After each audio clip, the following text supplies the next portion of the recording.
A starving orphan knocked on an old couple's cabin, whispering he couldn't read, but he could work.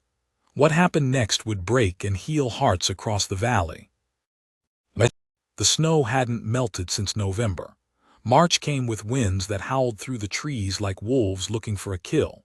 In a clearing where no trail dared stretch, the frostbitten mountains watched over a crooked cabin, patched with hope and held up by prayer. Inside, a man named Amos and his wife, Hattie, sat by a quiet fire, its warmth barely reaching the corners of their home. They had no children, never did. Years of trying turned into years of waiting, and then nothing, just silence and the echo of a dream that never took root. Hattie sat sewing a rip in Amos's coat while the old man stared out the window as if something might appear from the white blur beyond. They didn't know yet that a boy was coming, barely more than a shadow trudging through knee-deep snow, dragging what looked like a sack over his shoulder. His boots had no soles. His fingers were raw and purple, and yet he walked, step after shaking step. His name was Isaac. He didn't know how far he'd come. He just knew he had to keep going. They buried Mama back in Dry Valley under a pile of rocks before the ground froze. The woman who took him in after that had too many mouths to feed, and when her own baby cried through the night, she told Isaac he wasn't her son and never would be. He left that same morning, walking without food, without map, without knowing if anyone on this cold earth had room in their heart for a boy like him. At dusk he saw smoke, a thin trail climbing into the sky from a chimney. Isaac stood there, trembling, debating whether to approach. His lips were cracked. His hunger had long since turned into something quieter, an ache that lived in his bones. But his feet moved before his mind made the choice. He reached the porch. The cabin creaked as he stepped on it, barely able to lift his hand. He knocked once. Inside, Amos reached for his rifle by instinct. Another knock, lighter, desperate. Hattie put her hand on Amos's arm and whispered, "Wait." They opened the door together. And there he was. A boy no older than 12, maybe 13, soaked to the bone, his face hidden beneath tangled hair and crusted snow. He didn't speak for a moment. Then he took off his sack, revealing it wasn't a sack at all but a bundle of sticks, and laid it gently by the doorway. His lips parted. "I can't read, but I can work." That was all he said. And that was all Hattie needed to hear. She stepped forward past Amos and reached for his hand, her eyes glistening. The boy flinched. No one had touched him gently in months. "Then you're our son," Hattie whispered. Amos's jaw worked. His grip loosened on the rifle. He didn't speak, not yet, but he didn't close the door either. The warmth hit Isaac like a wave.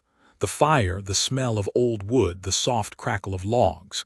He sat on the edge of the woven rug, arms crossed tight around his chest as Hattie wrapped him in a woolen blanket, her hands gentle but firm. He didn't understand why they let him in so fast. He didn't understand anything, really.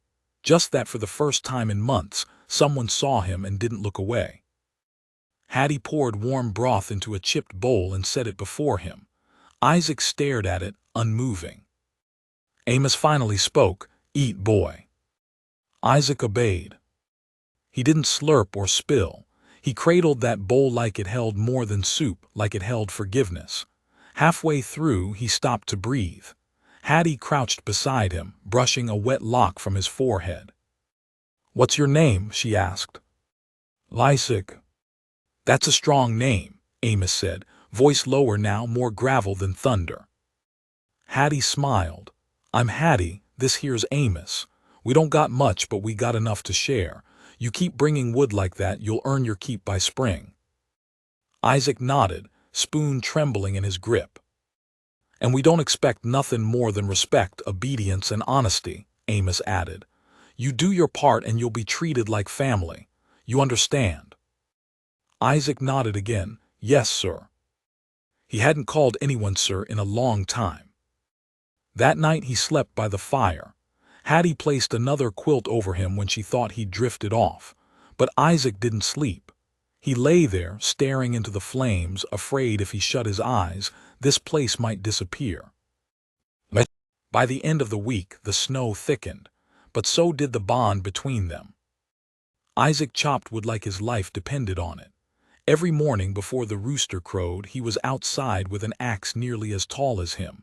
His arms ached, blisters formed, but he didn't complain. He never asked for more food, never asked for rest. And when Amos offered to show him how to snare rabbits, Isaac's eyes lit up with something between hunger and hope. Amos taught him how to read tracks in the snow, how to set a loop just right, how to wait. "He's a quick learner," Amos told Hattie one evening.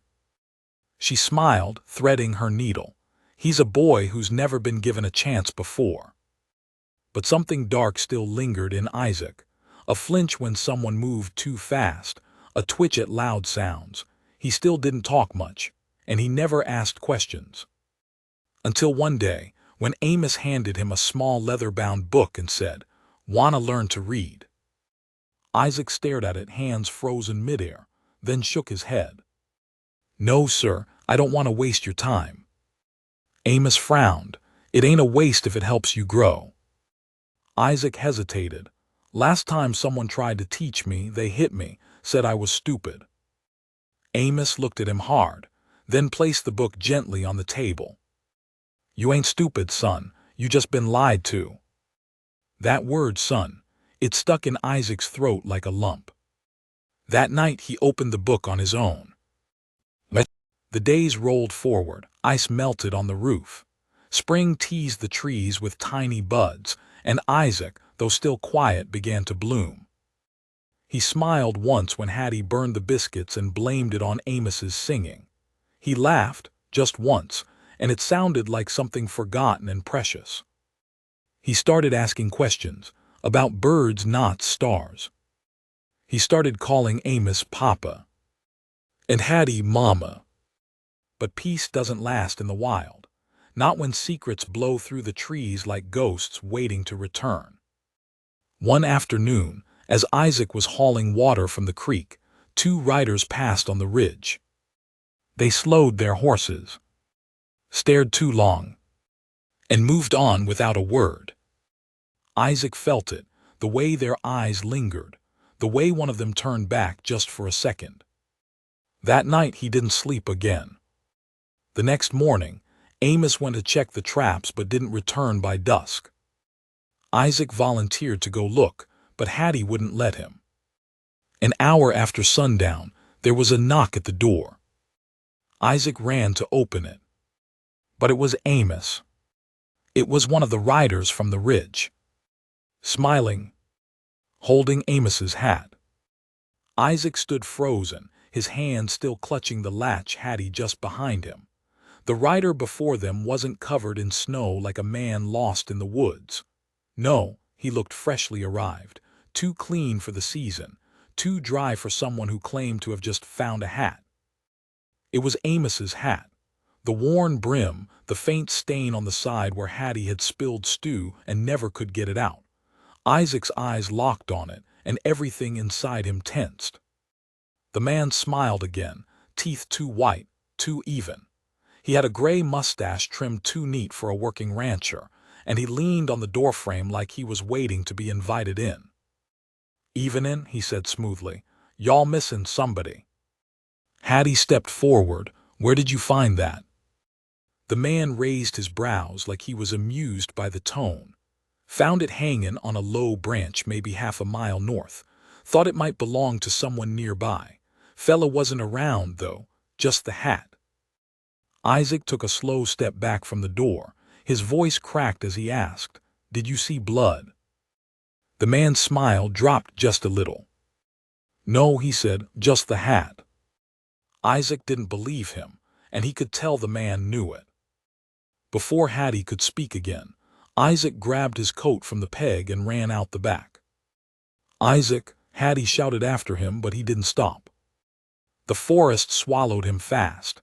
Snow crunched under his boots, moonlight barely guiding him. He didn't know where he was going, only that if something had happened to Amos, he had to be the one to find him, had to prove he was worth being called son. Branches whipped his face, cold tore at his chest. He ran until his legs burned, heart pounding like a drum.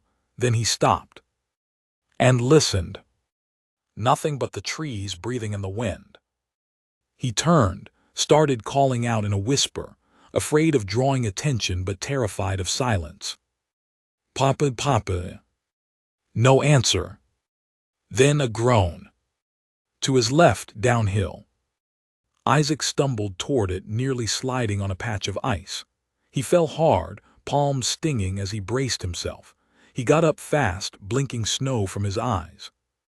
There, beneath a brush of pine and snow-covered rock, was Amos, cradling his arm, blood seeping through his sleeve.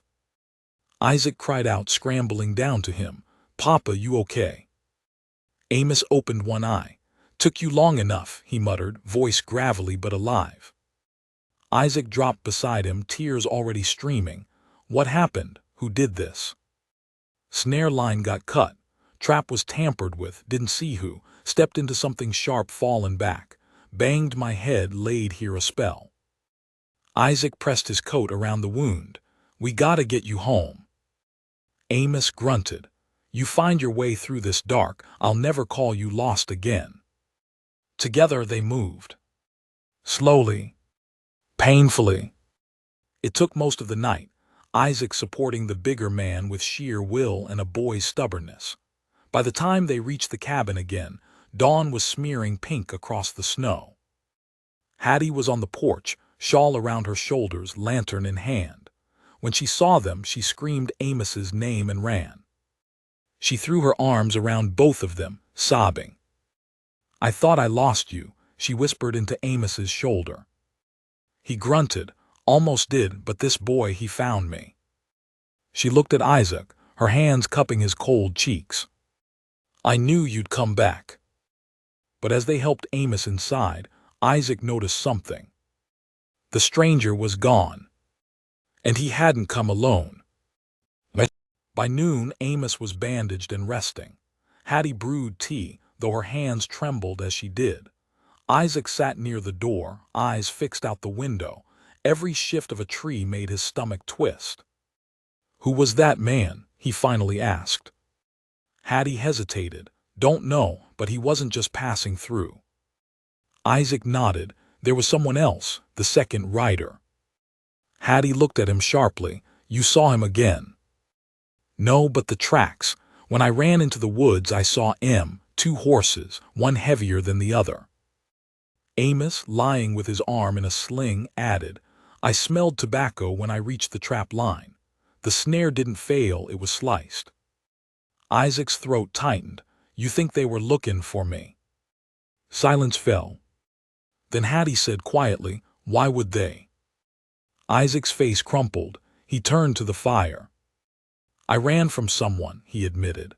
"A man who took me in after Mama passed. He wasn't kind. He told me I owed him for food, said boys like me didn't have a say. He used to—" Isaac's voice broke. "He said if I ever left, he'd come find me, that he'd sell me to someone worse." Hattie moved quickly, kneeling beside him, taking his hands. "You're not going back."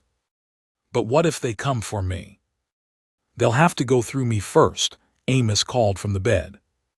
Hattie squeezed his hand tighter. "You're our son now, Isaac. That means we protect you, no matter what." Isaac didn't speak. He just leaned into her, letting the tears fall, letting her hold him like a mother should. The next day they prepared.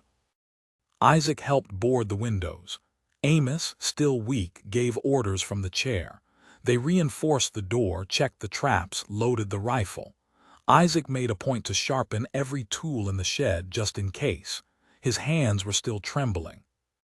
"Don't be afraid to fight," Amos told him. "But don't go looking for it either. Most men who come sniffing around like that, they want fear. Don't give it to 'em." Isaac nodded. But that night, as he lay awake near the fire again, he heard something outside. A crunch. Then another. He sat up, heart hammering. Then, knock. Soft, deliberate. Hattie sat up in the loft. Amos reached for his rifle. Isaac rose to his feet slow. Another knock. I'll handle it, Amos whispered. But Isaac put his hand on his arm. No, I will. He stepped toward the door, every part of him screaming to run. He opened it. The man was back. But this time he wasn't smiling. Behind him stood the second rider, a taller man with a black coat and a scar across his lip. And between them, a boy, tied, mouth gagged, barefoot. Isaac gasped. Who was that? The man with the mustache finally spoke. Boy said he knew you, told us where to find you, wasn't hard. Isaac stepped forward. Let him go. The second man laughed. Not unless you come with us. Isaac looked between them. You tracked me using a child. We trade, son, the scarred man said. Him for you, nice and easy. Isaac stepped onto the porch. I'm not going with you. Behind him, Amos's voice rang out. You boys leave now, or you won't make it off this mountain. The mustached man chuckled. You gonna shoot a guest? You ain't no guest. You bring a bound child to my home, that makes you trespassers, and I got no patience for kidnappers. Isaac moved fast, grabbed the axe from beside the porch, stepped off the steps. You let him go, he said again, this time not shaking. You'll trade yourself, the scarred man smirked. No, Isaac said, I'm not yours to trade. He raised the axe. Behind him, the front door slammed open. Hattie stepped out, holding Amos's old revolver. You brought a boy to threaten my son, she shouted. Let him go. The men stared. And for a moment they saw it, the truth in her eyes. She did shoot, without hesitation. And not just for Isaac, but for the barefoot boy too. The mustached man sighed, looked at his partner. This ain't worth it. He reached over, sliced the boy's bonds with a knife. The child crumpled to the ground, shivering. They turned and mounted their horses, without another word. As they rode off, the scarred man looked back once. Something in his eyes suggested this wasn't over. But they disappeared into the trees. Hattie ran to the child, wrapped him in her shawl. Isaac knelt beside her. What's your name? He whispered. The boy blinked. Toby. Where's your family? Gone. Isaac looked at Hattie and saw in her what he'd seen that first night. Love fierce and holy. Then you're our son too, she said. Toby burst into tears and fell into her arms. And behind them, Amos watched through the window, eyes shining. The fire crackled quietly as dawn crept in through the boarded windows. Hattie sat on the edge of the loft, cradling little Toby like she'd done with Isaac not so long ago. He was thin, far too thin. The shawl barely covered his legs, which were scratched and blue with cold. She didn't ask more questions, not yet. Some stories took time to surface. Some wounds didn't want to speak, not until they were sure the bleeding had stopped. Downstairs, Amos stirred beneath the quilt, arms still in a sling, but the fire in his chest stronger than the weakness in his bones. Isaac sat near the door, sharpening the axe again. It was habit now, something to do with his hands, but he kept glancing up at Toby as if to remind himself it wasn't a dream, that he hadn't imagined the boy in the snow, that he'd really been used as bait. Hattie's voice finally broke the silence. He didn't sleep. Isaac set down the blade. Me neither. She looked over the rail at him. That man, the scarred one, he had papers. I saw it tucked in his coat when they rode off. Legal looking. You think they're trying to claim you? Isaac stiffened. Maybe. Amos grunted from the corner. That ain't how claiming works. No man owns a boy, not anymore. But if they got papers, Hattie began. Papers don't make a father, Amos snapped. And no man dragging children through snow with ropes is fit to raise cattle, let alone boys. Hattie glanced down at Toby. He's not just thin, he's bruised too. I think they were keeping him for something, Lord knows what. Isaac clenched his fists. Then we have to do something. Amos sat up straighter. We will, but first we need to know what we're up against. Those men didn't come all this way for just one orphan. They're part of something. A trade, maybe. A ring. Could be they've been collecting boys from dying towns. Towns too poor to notice when one or two go missing. Hattie's eyes filled with horror, and no one stops them. Amos's face was dark, not unless someone's willing to fight. By afternoon, Toby spoke. It happened slowly, between sips of soup and the careful repairs Hattie made to his shirt. They bought me, he whispered, staring at the spoon in his hand. Hattie paused. Whose sweetheart? The one with the scar. He came to town, asked my uncle if he wanted to make coin. I thought he meant work, but they just took me, sold me to someone else for a while, then again, I lost track. He said it with such emptiness it made Isaac's stomach twist. You remember where you're from? Amos asked gently. Toby nodded. Sawyer's Creek. Hattie's hands flew to her mouth. That's over the ridge, 2 days' ride if the snow's light. Toby looked up. Is that far? Isaac crouched beside him. No, not far at all. We can find someone who remembers you. We can take you home. But Toby's eyes dimmed again. There's no one left. That shut them all up. Then Toby added, they said they'd take me back there soon, said there were more boys coming, said it's easier to gather them where they were born. Amos's hand curled into a fist. It's a system. They're harvesting children. Isaac stood. Then we stopped them. Hattie turned to him. Isaac. No, he said. I ain't backing down. They came for me. They used him, and they'll come again. Amos nodded. Boy's right. This ain't just about survival anymore. It's about justice. They spent the rest of the day preparing. Isaac fashioned crude snares and set them in the woods, this time with thorns woven in, the kind that didn't just catch but hurt. Amos gave Isaac a crash course in shooting. His arm too weak to fire, he instructed from a stump while Isaac practiced on can stacked on a log. Isaac missed more than he hit, but each strike brought a flash of something new behind his eyes. Determination. By nightfall, they were tired. Hattie cooked a heavy stew and insisted both boys eat until they couldn't move. She sat between them afterward, one hand on each of their heads, and prayed aloud, tears slipping down her cheeks. Lord, I ask not for peace but for strength, not for comfort but for courage. Protect these boys not from pain but from despair. Give them the faith to believe they are loved and the will to fight what's evil in this world. Let your light shine in this cabin, even if the shadows pressing close. Amen. Isaac had never heard anyone pray like that. Not with hope, not with fury. He fell asleep that night holding Toby's hand. 3 nights passed. Each one quiet. Too quiet. The traps remained untouched. The ridge lay still. Then came the 4th morning. Toby screamed. Isaac bolted up, knocking over a cup near the bed. What's wrong?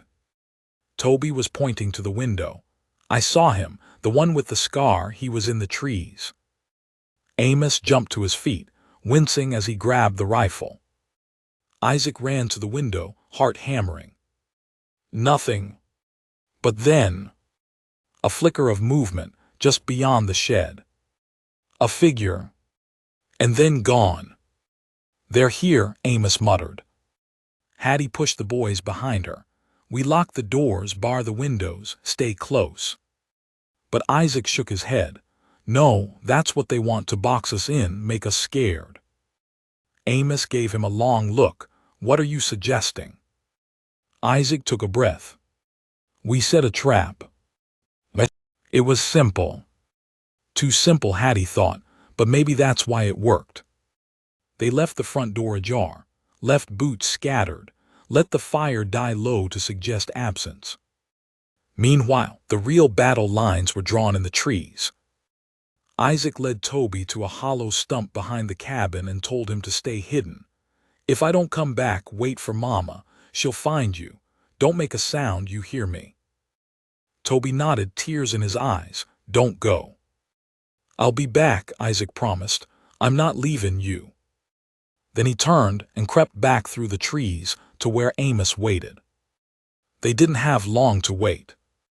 Near dusk the front door creaked, footsteps, slow, confident. Isaac watched from a blind spot near the trail, heart in his throat. Then came voices. "See, told you the old man was gone. Still smells like stew, they ain't far." Isaac slipped through the trees, knife in his hand. He saw one of them, mustache man, pacing the front yard with a revolver. The scarred man followed behind, scanning the tree line. They weren't looking up. And they should have been. Isaac dropped from the branch he'd climbed, landed behind them and shouted, "Over here." They spun, but Amos was already moving from the other side. Gun drawn, voice steady. "Drop 'im." The mustached man sneered. "You wouldn't shoot a man in front of children." Isaac stepped forward, blade in hand. "You ain't men." For a moment time froze. Then the scarred man lunged. Isaac swung. The knife missed, but Amos's shot didn't. The scarred man fell with a grunt, clutching his leg. The other raised his hands, eyes wide. We were just hired. We don't run the thing. We were just paid to fetch him." Isaac grabbed his collar. "Paid by who?" The man stammered. "A rancher down south. Name's Brant, has a ledger, keeps lists, buys kids, sells 'em to folk who can't have their own." Isaac's face paled. "Children aren't cattle," he hissed. "No," the man whispered. "They're currency." Behind him, Amos grabbed rope. "You'll stay tied till the sheriff comes, and you'll name every man you ever worked with." Isaac turned to the scarred man, who was groaning on the ground. "You tell Brant if he comes for us." Amos finished the sentence. "He better bring a preacher." They kept the men tied in the shed, fed them only enough to live. Hattie made the trip down the ridge 2 days later, bringing word to the sheriff in Millstone Creek. When she returned, she brought back not just the law, but 4 other children who'd been found locked in a wagon. Toby wept when he saw them. One of them was his cousin. The cabin, once quiet and broken, now filled with noise, footsteps, laughter, healing. Hattie looked around one morning, firelight dancing on her face. This house was never too small, it was just too empty. Amos nodded, "And now?" She smiled, "Now it's full." Isaac stood at the door, watching the sunrise. Toby came up behind him. "What now?" Isaac glanced at him, then back at the trees. "We find more, we stop more men like them, and we give kids like us a home. You think Mama and Papa will let us?" Isaac smiled. "They'll help us build it." The valley was waking. What once had been a forgotten pocket of land, a silent strip of wilderness between creeks and ridges, now echoed with footsteps, laughter, hammers striking nails, and the occasional argument over who got the last slice of cornbread. Isaac had never seen a place transform so fast, and he had never imagined he'd be at the heart of it. 2 weeks had passed since the riders were captured, since the sheriff from Millstone Creek came up the trail with deputies, ropes, and a look on his face that said he wasn't surprised to find trouble brewing in the hills. Sheriff Maddox was a wiry man with white whiskers and a thick southern drawl, but he listened. He wrote down every word Isaac told him, every boy's name, every detail of what those men said about the buyer, Brant. Before leaving, the sheriff tipped his hat to Amos and said, "If this Brant fella's got records, we'll find 'em. But it's gonna take time. You got a safe place here. Keep it that way." That's what Amos had been trying to do, what they were all trying to do. But safety was fragile. Even in the mountains. Especially in the mountains. The cabin had changed. They expanded it by hand, using wood from nearby fallen trees. Isaac and Amos took turns with the saw. Hattie drew sketches of how the new rooms might look, two for the boys. One long bunk-style room for visitors, another loft if they could manage it before next snowfall. Some neighbors from further down the valley came by with supplies. Others brought tools. One woman brought her brother, a carpenter, who looked at the cabin, shook his head and said, "Gonna need new beams if you're talkin' in that many." But no one asked them to send the boys away. Not after they heard the story. One of the boys, Caleb, had been mute since he arrived. Wouldn't speak, wouldn't eat much, sat curled in the corner of the loft with a blanket pulled to his chin. Hattie gave him space, but she prayed over him every night. And one evening, as she was lighting a candle in the window, she heard a whisper behind her. "Are we safe now?" She turned. Caleb was standing there, his eyes wide, his voice so soft it might have been the wind. She knelt. "Yes, baby, you are." He wept into her arms for a long, long time. Isaac and Toby had become inseparable. They shared chores, shared a room, and argued like brothers about whose turn it was to carry water or who stole whose slice of bread. But at night, when the lanterns dimmed, Toby always shifted closer to Isaac's bed and whispered things he didn't say during the day. I still hear them sometimes. "Who?" "The men in my sleep. I hear them yelling. I think they're gonna come back." Isaac would reach over the small space between their beds and grab Toby's hand. "They won't, not while I'm here." Sometimes that worked. Other times Toby cried until morning. Word began to spread. Quiet at first, a whisper in the hills. A rancher 2 counties over sent a wagon with clothes. A preacher from Cedar Rock came bearing Bibles and wool blankets. And one morning, a widow from Bitter Hollow showed up with 2 girls by her side and said, "I got nowhere else to go. Can you take us in?" Hattie looked her up and down, saw the fear behind her eyes, then smiled. "You're home." The cabin wasn't enough anymore. They built a second. Then a third. It wasn't a town, not yet, but it was becoming something. A refuge. Isaac didn't know how to explain the feeling in his chest as he helped raise walls, lay floors, fix roofs, all for people he hadn't known weeks earlier. It felt like building a memory before it happened, like making room in the world for something that had never been given space before. Children mostly. Dozens by the end of the month. Each with a story. Some with bruises, others with broken eyes that stared too long into nothing. But when they laughed, it filled the mountains with music. Amos began calling the place Sparrow's Rest. "'Cause sparrows don't build their nests where it's dangerous," he told Isaac. "They only settle where they know the sky won't fall on 'em." Isaac liked that. He carved the name into a wooden post at the edge of the trail. But shadow don't disappear just because you light a few candles. They wait. One evening, as Isaac was finishing fence posts near the edge of the ridge, he saw smoke in the distance. Not the gentle kind. Not from a chimney. It was a column, thick and black, rising fast. He ran back to the cabins, breath catching. Amos met him halfway. "Saw it too," he said grimly. "That's toward Dry Fork."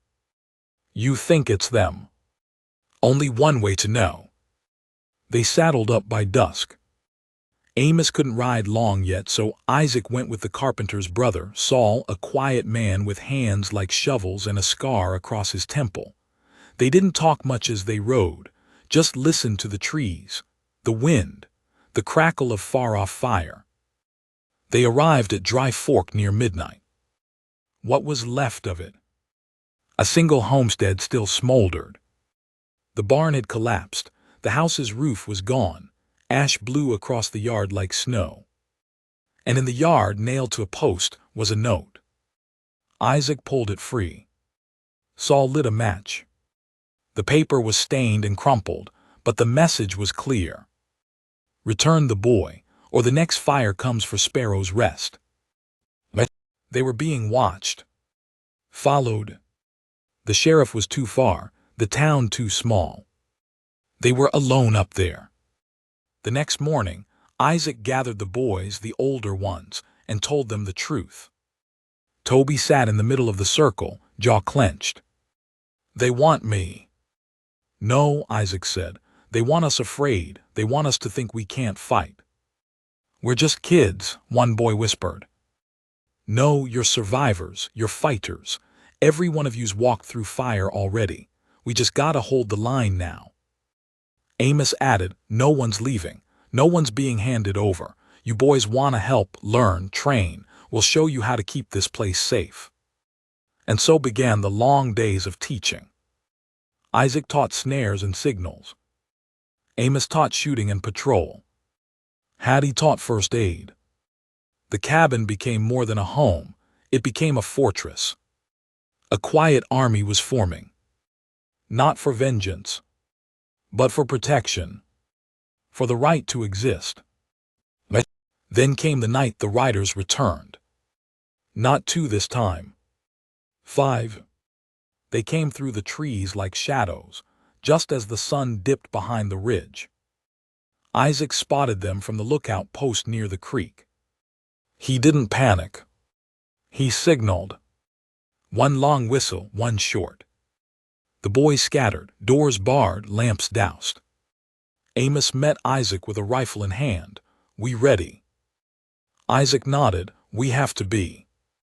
The riders didn't knock. They set the barn on fire. The blaze lit the entire hillside. Toby screamed from the loft, and Isaac ran to him.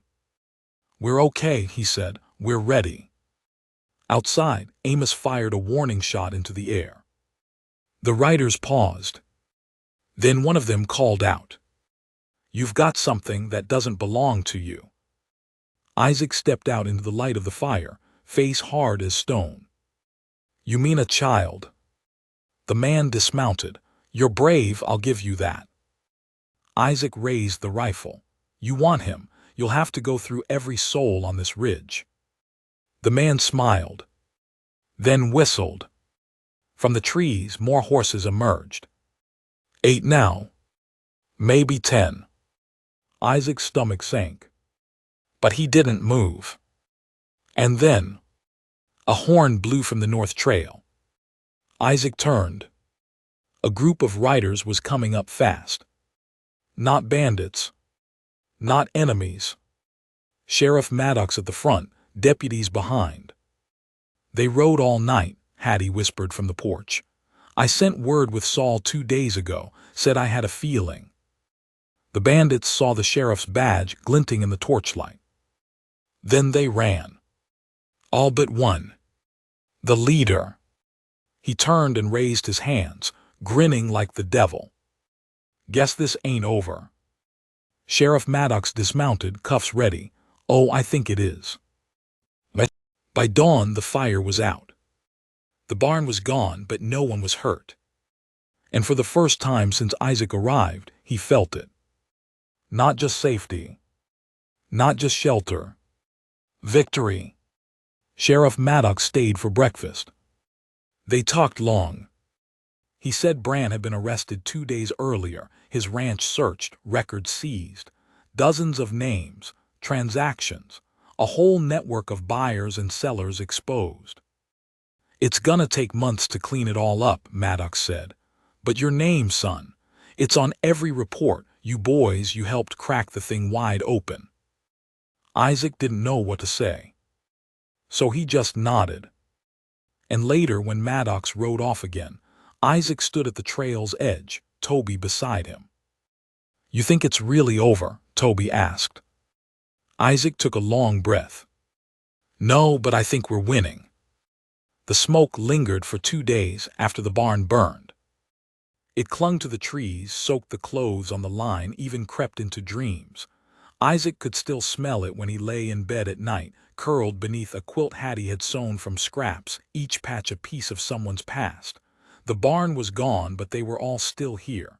No blood spilled, no lives lost, only ashes and a message written in fire. They were not invincible, but neither were the ones hunting them. By the time the sheriff's men had hauled the riders down to Millstone Creek and the last of the horses vanished into the trees, Sparrow's Rest felt different. No longer just a home, no longer just a refuge.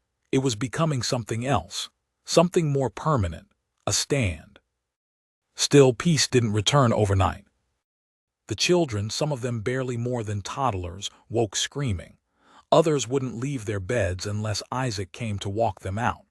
A few stopped speaking again just when they'd started, and Isaac understood. Even victories leave bruises. He felt them too, especially in the quiet hours when the hammering stopped and the saws were put away. When he stood at the window and stared out at the trail, waiting to see a figure that wasn't there, wondering if the next storm would carry boots instead of snow. But he never said any of it. He smiled, helped build, helped cook. He let Toby lean against him when they sat by the fire. He laughed with the boys when they argued over who chopped more wood. He read by lantern light, slowly, still learning. And he memorized the words that made the other children feel braver. Words Amos said. Words Hattie whispered in prayers. It was on one of those nights, while everyone else slept, that Hattie came to him with a book. A thick one, the cover cracked with age. She placed it on the table. "You're ready," she said. Isaac stared at the title, the Bible. I ain't good at reading yet," he mumbled. She sat beside him. "Then we'll take it slow." They began with Psalm 91, her voice soft, his eyes following every word. "He shall cover thee with his feathers, and under his wings shalt thou trust." Isaac didn't speak, but he felt something crack open inside. The next morning, a letter arrived. It was the first one, addressed to Isaac Harlow. He stared at the envelope like it might explode. Hattie handed it to him carefully, watching his face. He turned it over. No return address. Only a pressed wax seal on the back, the mark of the county seat. Toby crowded close. "You gonna open it?" Isaac nodded. His fingers trembled slightly. The letter was written in clean script. To Isaac Harlow and the residents of Sparrow's Rest. The Council of Wayford County acknowledges the actions taken by you and your household in dismantling an unlawful child trafficking ring operating through the region. Due to your testimony and the intervention of Sheriff Maddox, over 16 children have been recovered and returned to safe homes. While your homestead is currently unofficial, there is now growing support to recognize Sparrow's Rest as a formal refuge for displaced minors and orphaned children within the state's northern territories. A committee will be arriving within a fortnight to evaluate your facilities and determine the viability of a formal charter. Until such time, you are advised to maintain documentation of all arrivals, housing conditions, and provisions. Your courage has not gone unnoticed. Respectfully, Marshall Jameson, County Clerk. Isaac lowered the letter slowly. Toby's mouth hung open. "They're macking us official." Isaac didn't speak for a long while. Then he stood, ran to the porch. "Papa," he shouted, "Mama." Amos came limping from the shed, a hammer still in his hand. Hattie was down by the creek washing clothes. They both looked up at his voice. "We got a letter," Isaac yelled, laughing now. "They're gonna make Sparrow's Rest real, legal, they're common to see it." Hattie dropped the basket. "What?" Isaac waved the paper in the air. "We did it. They're gonna recognize us." Amos stared at him for a second, then let out a long breath, the kind a man holds in for years. The announcement changed everything. They had 2 weeks. 14 days to become what they already were. Isaac drew up schedules. Toby helped list every child by name and age. Hattie cataloged supplies, room assignments, rations. Amos designed a new outhouse system that could serve twice the number of people. Even the youngest kids got involved, painting signs, sweeping paths, practicing how to introduce themselves. The oldest boys took shifts on night watch, not out of fear now, but pride, ownership, a sense that what they were building was worth protecting. Isaac caught himself one evening standing by the newly built garden beds, arms crossed, staring at the cabins like a foreman on a ranch. He'd become someone. A builder, a protector, a brother, a son. But just when it seemed like the storm had passed, another arrived. Literally. On the 9th day, the sky turned gray and heavy. Clouds swallowed the sun. The wind carried a cold that didn't belong to spring. The elders in Millstone Creek would later say it was the earliest blizzard in 2 decades. Isaac and Amos saw it coming. They hauled tarps, lashed roofs, reinforced the new bunkhouse windows. Hattie doubled blankets. Fires were kept burning through the night. By morning, the snow hit. Hard. 12 inches in 5 hours. The world turned white.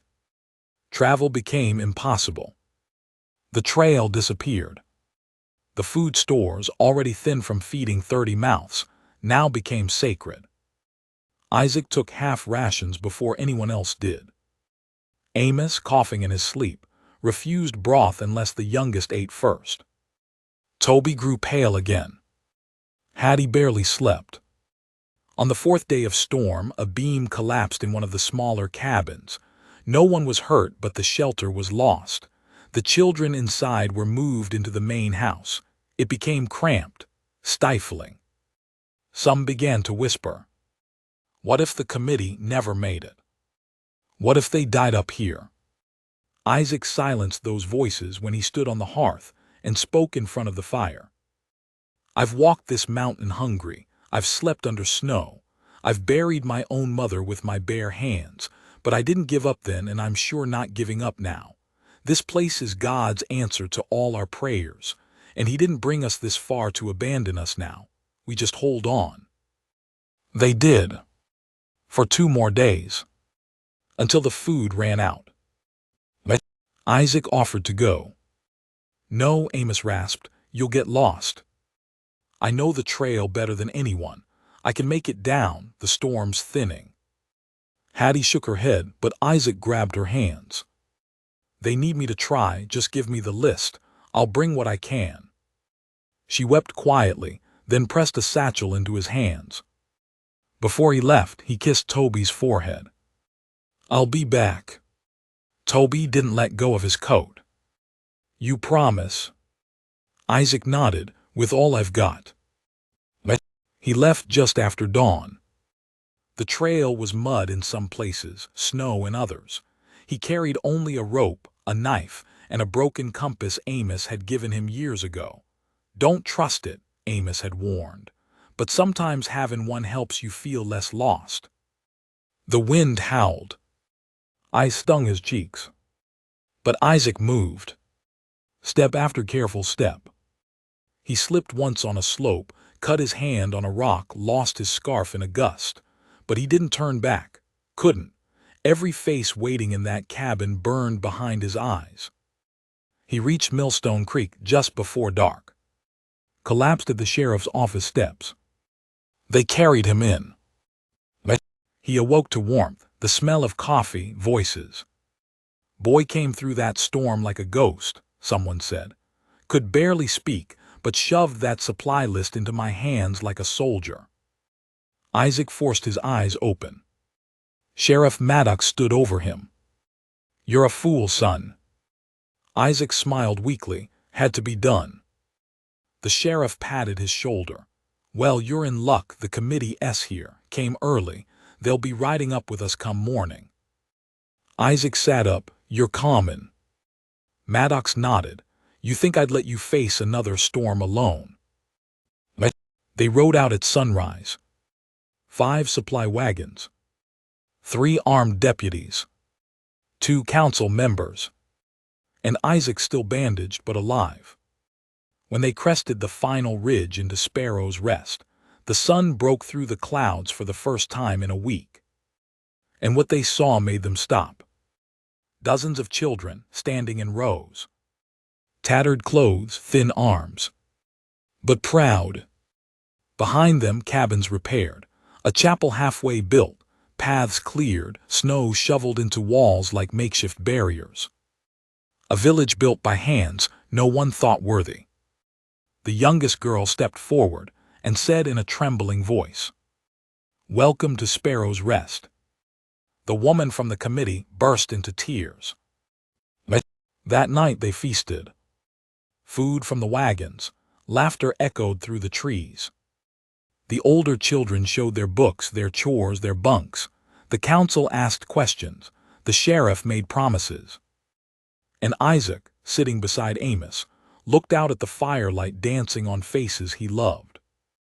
He didn't need anyone to tell him what it meant. He knew. They were no longer forgotten. They were found. They were home. The night after the council's arrival, Sparrow's Rest didn't sleep. The fire burned high, casting long shadows on the trees, while laughter floated through the pine-scented air like music.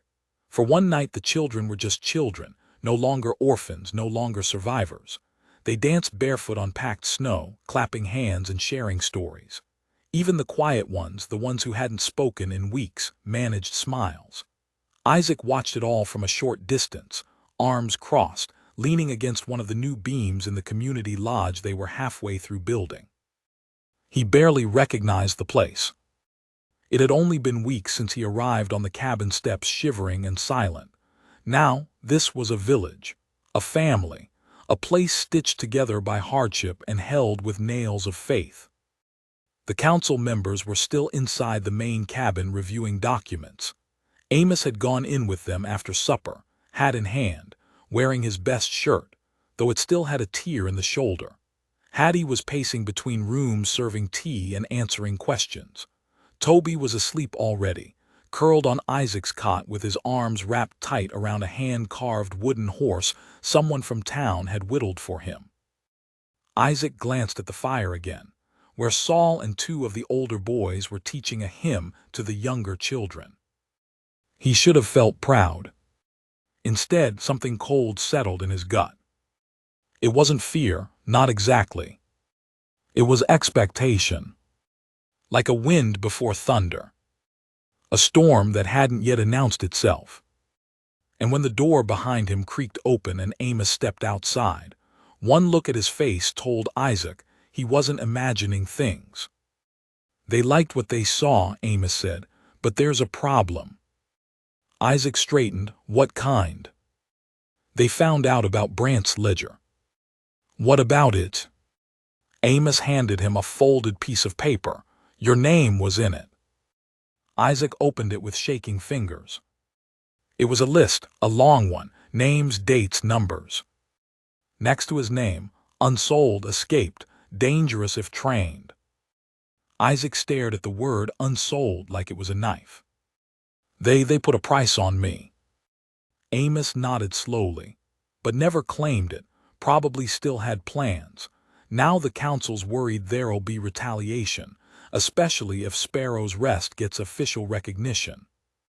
Isaac clenched the paper. "So what, they're gonna shut us down?" "No," Amos said firmly, "but they want to send someone to stay, an inspector, keep watch, help manage things until they know the threat is gone." Isaac looked up. "And who do they want to send?"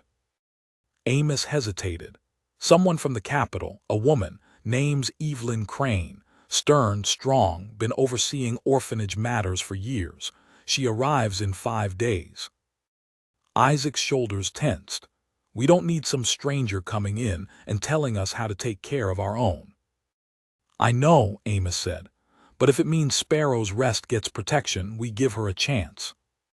Isaac turned to the fire again. "And what if she says we're not fit?" Amos was quiet a moment. Then we prove her wrong." The following morning, word of the inspector's arrival spread like wildfire. It split the children into 2 camps. The younger ones didn't care, too busy playing games and chasing chickens. The older ones were scared. What if she makes us leave? What if they break us up again? I won't go back to a city home, I won't. Isaac heard every whisper. So did Hattie. This ain't the end.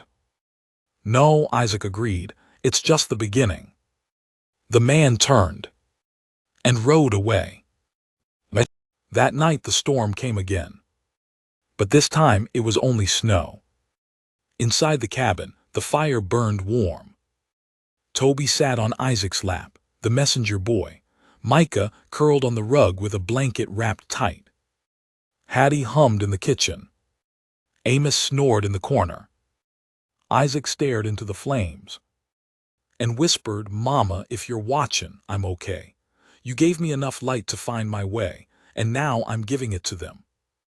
The wind had changed. Snow still drifted down from the trees, but it no longer felt sharp.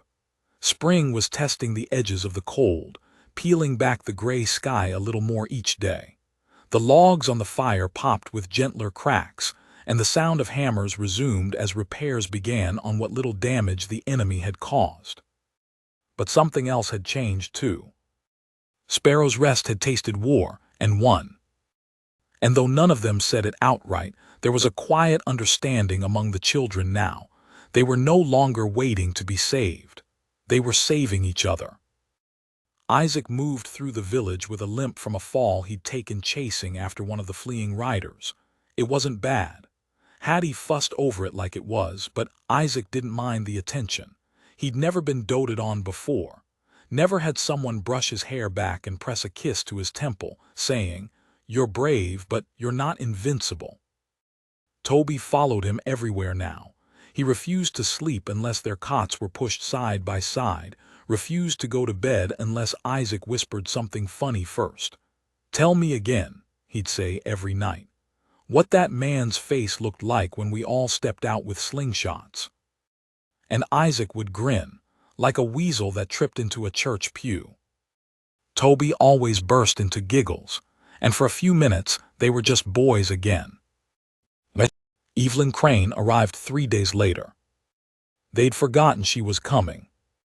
She rode up the trail alone, a gray cloak billowing behind her, snowflakes dancing in her hair. Her face was as unreadable as stone. Sharp eyes, tight jaw, high boots. Isaac had been chopping wood when he saw her figure cut through the trees. He dropped the axe and walked to meet her. She didn't speak as he approached. Then she reached into her coat, pulled out a letter sealed with the state insignia, and held it out. "I'm Evelyn Crane, state-appointed inspector and provisional administrator for all unofficial care facilities housing 6 or more minors. This is my notice of arrival." Isaac nodded. "You're a little late. I heard there was a skirmish. More like an attempted raid. Is it true children helped repel it?"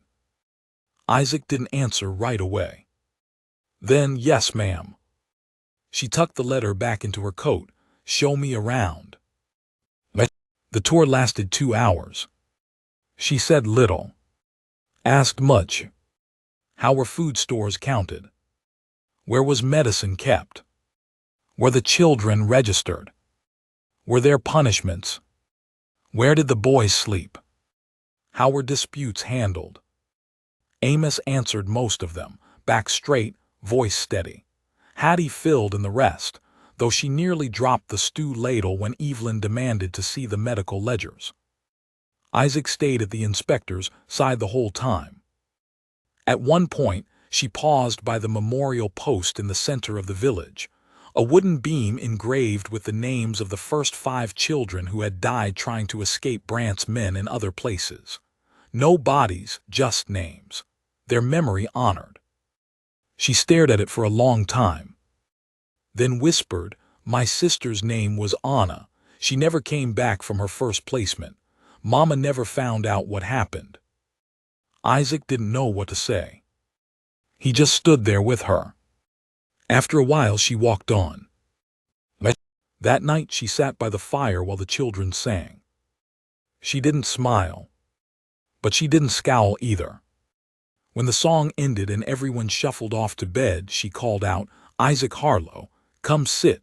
The trail had turned to mud again. Spring came slow in the mountains, dripping its thaw across the stones like a careful secret.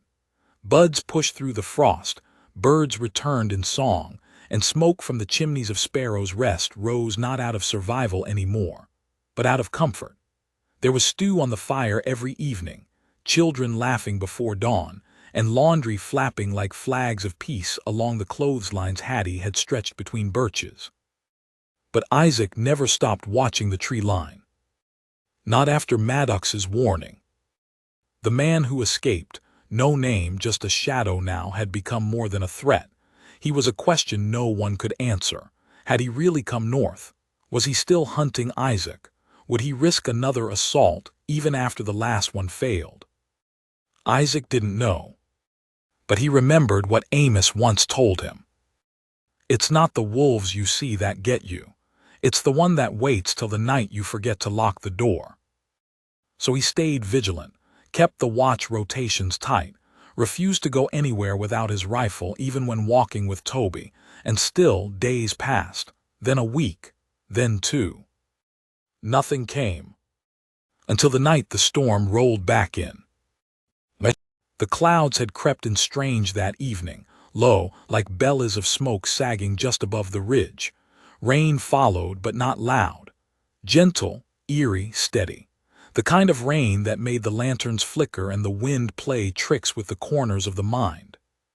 Hattie had gone to bed early. Toby was curled against Isaac, sleeping deeply after a day of planting onions for the first time. Evelyn was reading by the hearth, her glasses slipping low on her nose. Amos sat in the corner, sharpening a blade and muttering about the rising damp. And then came the knock. Isaac rose without a word. He didn't reach for the rifle. He didn't have to. It was already across his back. He opened the door slowly. And there in the rain stood a man in a long black coat. Wide-brimmed hat soaked, one arm in a sling, the other gripping a satchel. Face pale, eyes hard. He looked worn down to the bone. He also looked familiar. Not because Isaac had seen him before, but because he looked like every man who had once stood over a child and said, "You're mine." Isaac didn't speak. The man did. "I've come to collect." Isaac leaned against the doorframe. "You're late." "I had to wait, had to make sure the law was distracted, had to wait for the inspector to leave." "She didn't." The man blinked. Isaac tilted his head. "Try again." The man grinned. "You think this place is safe?" "No," Isaac said calmly. "I think it's worth dying for." From behind him Amos rose, slowly, like thunder rising in a canyon. Then Evelyn stepped forward, pistol in hand, no tremble in her grip. The man looked at them all. Then back to Isaac. "You gonna shoot me in front of the children?" Isaac took one step out onto the porch. It was raining harder now. "You hurt children. You sold them, chained them, lied to their faces and called it kindness. You think I'm the only one?" Isaac didn't answer. He didn't have to. Because from the trees, 3 figures emerged. Deputies. Sheriff Maddox at their head. He stepped into the lantern glow, coat dripping, face grim. "We've been tracking him 2 weeks. Knew he'd come here, just needed him to make the mistake." The man turned, startled. Too late. The deputies moved fast. Cuffs clicked. And for the first time in his life, Isaac saw a man like that taken. Not fled from. Not fought in the dark. Taken by justice. The man didn't fight. Didn't even curse. He just stared at Isaac, and for a moment his expression broke into something else. Fear. Then he was gone. Dragged down the trail by the deputies. Sheriff Maddox stayed. Tipped his hat. Figured you'd rather see it done in person. Isaac's mouth was dry. "Thanks. You're a brave boy, Isaac, but you shouldn't have to keep being one." Isaac looked back at the cabin. At the children gathered at the windows, at Toby's wide eyes and Hattie's hands shaking on the curtain, at Evelyn standing like a soldier in the rain. Then back to Maddox. I'm not a boy anymore. 3 weeks later, the vote came in. The letter arrived by courier, wrapped in wax and ribbon. Hattie read it aloud beneath the pine grove, her voice breaking halfway through. Unanimously voted to grant permanent status to Sparrow's Rest as a self-governed, state-protected refuge for displaced youth, effective immediately. The children erupted. Laughter, screams, hugs. Toby danced in circles with Caleb, both yelling, "We're real, we're real." Isaac just stood there, silent. He'd been waiting so long for someone to say that. They were real. Not broken. Not stolen. Not temporary. Real. And safe. And seen. The next few months passed like a dream. The schoolhouse was finished. A garden bloomed. More children came, some guided by sheriffs, others by whisper, others just walking the trail with nothing but hope in their pockets. Each one was welcomed. Each one was given a place. No questions asked. Isaac taught classes on farming and fire making. He didn't take the title of head, even when offered. He said, "It belongs to all of us." Evelyn stayed. Not as an inspector, but as a resident. She oversaw the books and trained 2 of the older girls in medicine. Amos retired from building, but spent most afternoons in a rocking chair with 3 toddlers on his lap, telling them stories about a time he once wrestled a bear, which Hattie claimed was really just a raccoon.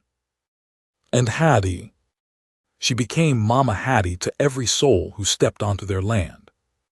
Her stew became legend, her quilts treasured, and her prayers were spoken every evening by the fire, as the sun dipped and the stars took their place in the sky. One night, Isaac climbed to the highest point of the ridge with Toby. They sat in silence. Below, Sparrow's Rest glowed like a hearth. "You ever think about what could have happened?" Toby asked. "All the time. You think we're ever gonna have to fight again?" Isaac took a long breath. "I think evil never sleeps, but neither does love. So long as we stay lit, stay loud, stay kind, we'll always be a step ahead." Toby leaned into his side. "You know, I used to be scared of the dark." Isaac smiled. "Me too. And now?" Isaac looked up at the stars. And then down at the village he helped build with his bare hands. "Now I know the dark isn't empty. It's just waiting to be filled with light." Years passed. The trail to Sparrow's Rest became worn from travel. Its name appeared on maps. Children who once huddled by the fire returned as grown men and women, bringing tools, letters, sometimes their own children. New cabins were raised, a bell tower added, a chapel carved from stone and prayer. Isaac never left. He grew taller, stronger, softer in some ways. But when new boys arrived, ragged, scared, hiding bruises beneath blankets, it was his voice they heard first. "I can't read," one would say. And Isaac would kneel, smile, and say, "Then we'll teach you." "I don't know how to trust." "Then we'll show you." "I'm not worth saving." "Then you're our son." And so it continued. From winter into spring. From boy into man. From pain into peace. And long after Isaac's hair grayed and his knees ached from too many years of climbing the trail, he sat on the same porch where his life had changed, a cup of tea in one hand, a sleeping child on his chest. Beside him, an old wooden sign still stood.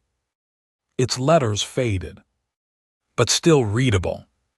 Sparrow's Rest, founded in faith, forged in family. And underneath, etched by hand so long ago, was a single sentence. Words spoken by a boy who had nothing but a bundle of sticks and a trembling voice. I can't read, but I can work. And below that, in smaller writing, added years later, then you're our son.